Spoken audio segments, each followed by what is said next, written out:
Assalamualaikum warahmatullahi wabarakatuh. Kita ketemu lagi dengan bagaimana kali ini kita akan membahas tentang tata surya dan alam semesta. Untuk tadi sudah kita kali ini adalah 3.11 mengenai sistem tata surya, rotasi revolusi bumi, rotasi dan revolusi bulan, serta dampaknya pada kehidupan di bumi.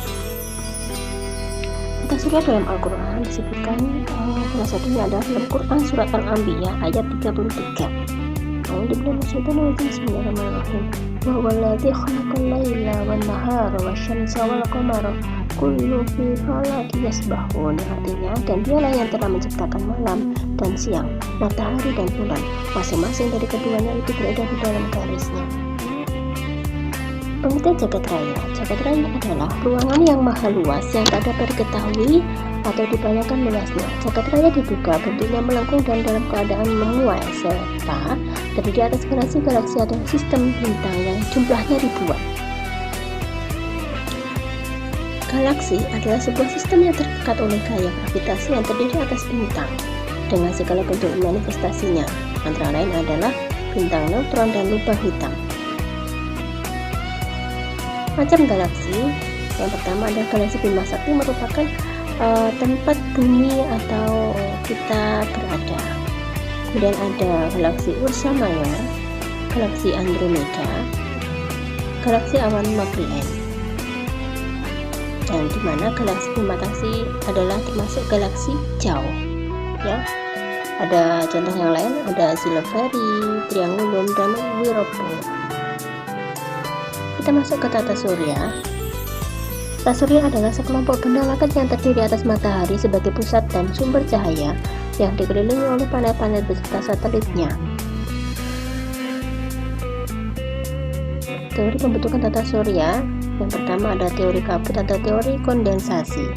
Nanti kalian bisa di screenshot ya di sini karena lumayan banyak.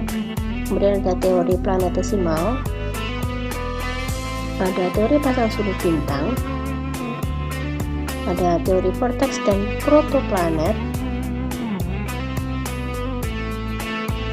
Oke, sekarang kita masuk ke anggota tata surya. Yang pertama adalah matahari. Matahari adalah sebuah bintang yang tidak berbeda dengan bintang lain di malam hari ya. Jadi matahari adalah bintang yang terdekat dengan bumi.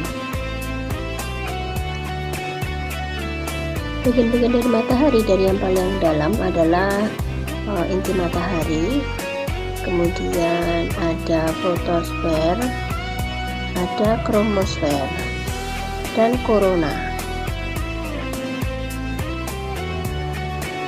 Berikut adalah gambar bagian matahari. Nah, ini nomor 1 adalah inti matahari, zona radiasi, zona konvektif, kemudian ada fotosfer, kromosfer, korona, noda matahari, vanuasi, fotosfer, dan prominensa.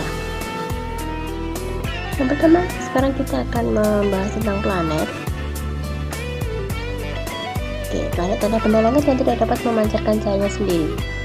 Ada planet di antara surya kita, itu ada beberapa. Yang pertama adalah Merkurius, Venus, Bumi, Mars, Jupiter, Saturnus, Uranus, dan Neptunus. Nah, di sini ada asteroid, ada komet yang nanti kita akan bahas satu persatu. Kemudian planet bergerak dengan arah yang sama, tetapi jarak dan lintasan berbeda. Di bentuknya adalah berbentuk elips. Ada 9 ya di tata surya kita planetnya. Kalau kita singkat adalah Mephe, Buma, Jusa, Unep. Tetapi Pluto sekarang sudah tidak masuk dalam kategori planet. Ya, yang pertama kita akan bahas tentang Merkurius atau Mercury. Merkurius di sini yang paling dekat dengan bumi. Yang paling dekat dengan matahari. Kemudian ada Venus. Venus ini yang nomor 2, dia tidak memiliki planet. Tidak memiliki satelit ya. Oke. Kemudian yang ketiga bumi. Nah, ini bumi, kita memiliki satu satelit ya, yaitu bulan. Nanti bisa kalian screenshot ya, maaf.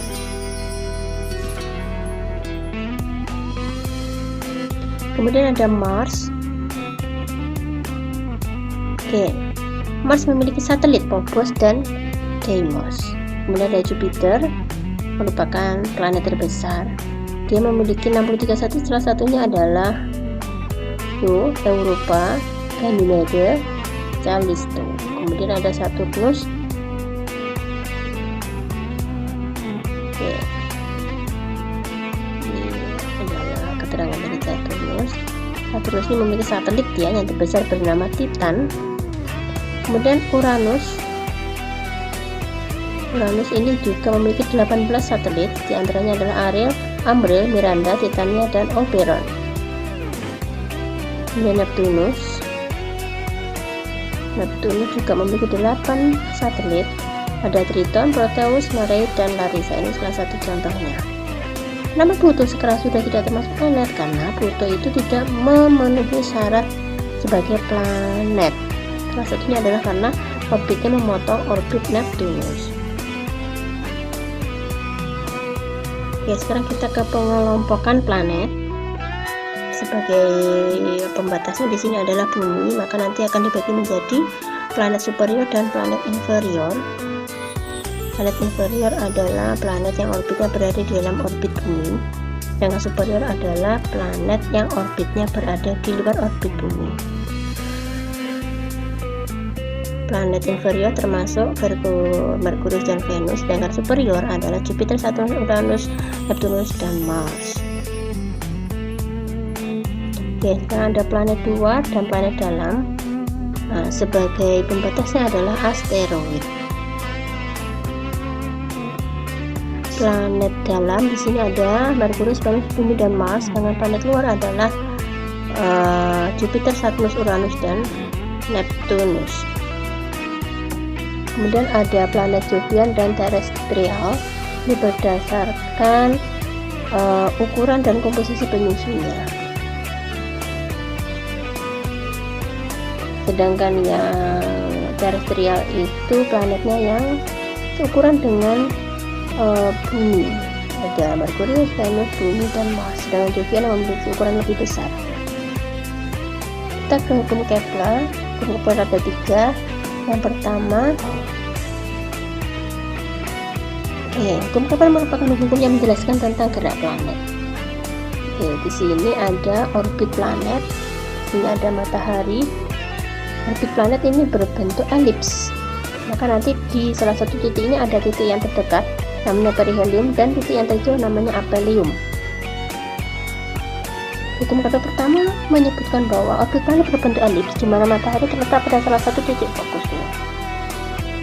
Hukum Kepler kedua, garis menghubungkan ke matahari dalam waktu yang sama menempuh luasan yang sama.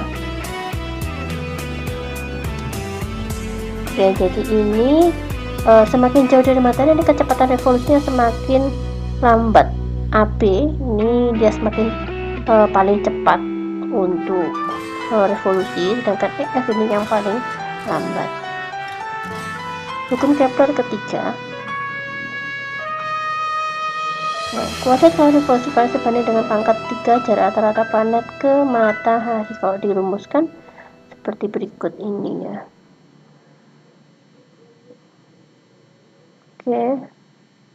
Kemudian sekarang kita ke gerak planet.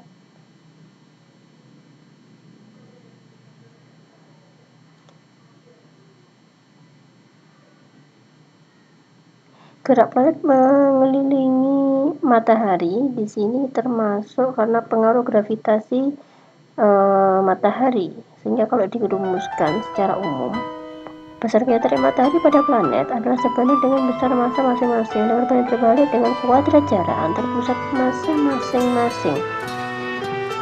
F sama dengan G M1 kali M2 per R kuadrat.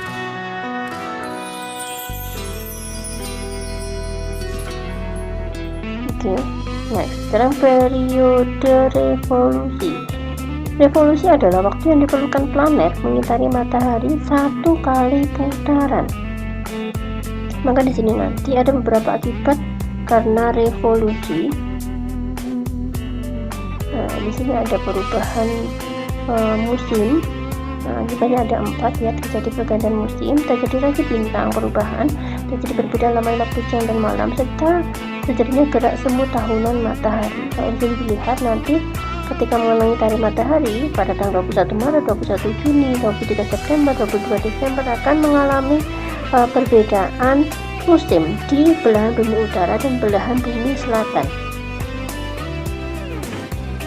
Ketika 21 Maret belahan bumi utara awal musim semi, maka di belahan bumi selatan menjadi musim gugur. Jadi berkebalikan. Nanti dicek ya. Kemudian kita ke periode rotasi.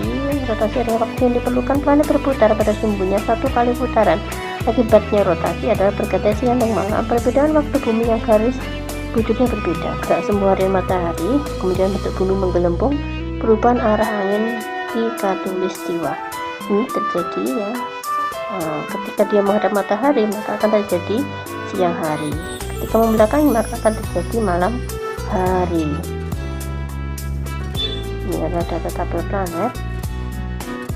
Oke, sekarang kita ke asteroid.